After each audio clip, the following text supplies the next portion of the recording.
Good evening. A week ago Friday, I had an opportunity.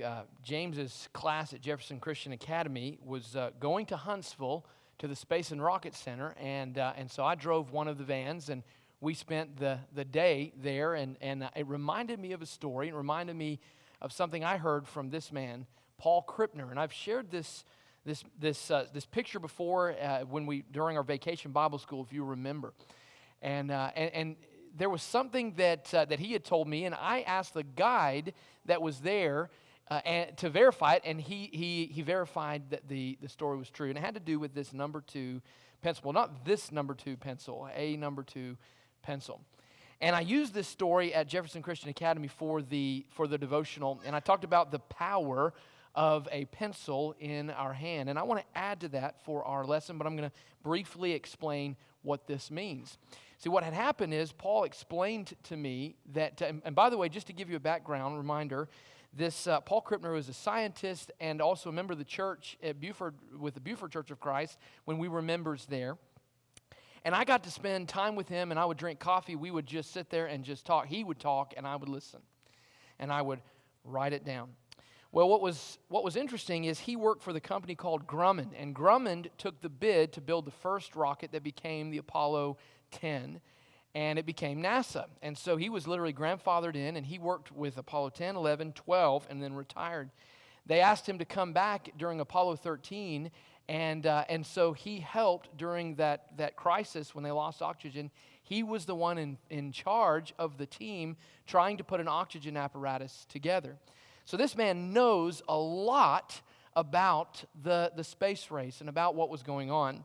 And he explained that during the Apollo 11, when they landed on the moon, that Neil Armstrong had gotten into the lander, and when he went to get in, it was such a tight space. When he went to move around, his pack sheared off the switch to the ignition, and so they were literally stuck on the moon. And so what was powerful was he noticed that what had broken off, it actually, that ignition switch accessed a button down below, and he stuck a number 2 pencil down into the ignition switch, and he started the engine on the moon.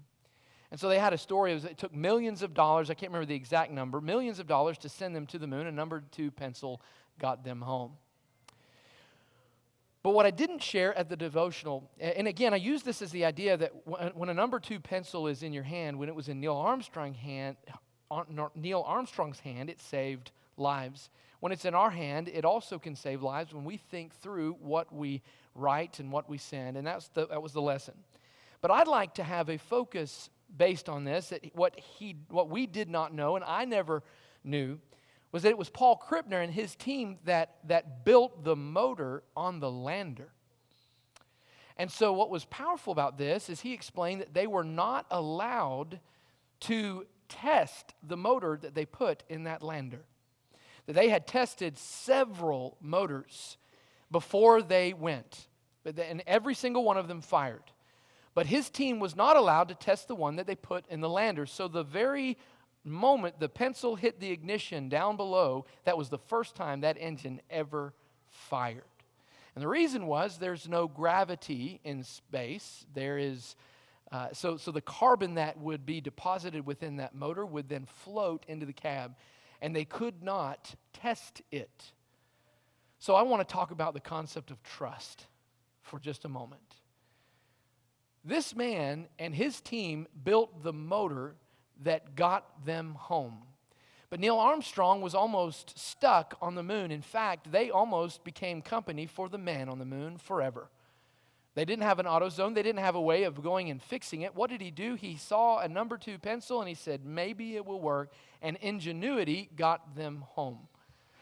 But when we stop and recognize, if that had it's never been tested, the fact that they had tested every other motor except that one, he had to trust the engineers. He had to trust the creators. So no matter the amount of ingenuity that we have in this life and trying to fix and mend and figure out the way in which we live in this world, we have to trust the Creator. We have to trust the engineer that has given us life. And that reminds me of Proverbs 3, 5, and 6. Trust in the Lord with all your heart, and do not lean on your own understanding. In all your ways acknowledge Him, and He will make straight your paths. You see, the Creator, He spoke the words into existence, and they were written down, not with a number 2 pencil, but you get the idea. What was written for our learning is something we must trust, is something that will literally get us home, will get us to heaven. Tonight, do you trust in the Creator? Do you trust in the engineer? Do you trust in God? Don't lean on your own understanding. If you need the prayers of the congregation, if you need the encouragement that comes from your brothers and your sisters, trust the Creator. Trust the engineer. He has engineered the church in such a way that we're here to encourage, to lift up, not tear down. If we can help you in any way, please respond now while together we stand and as we sing.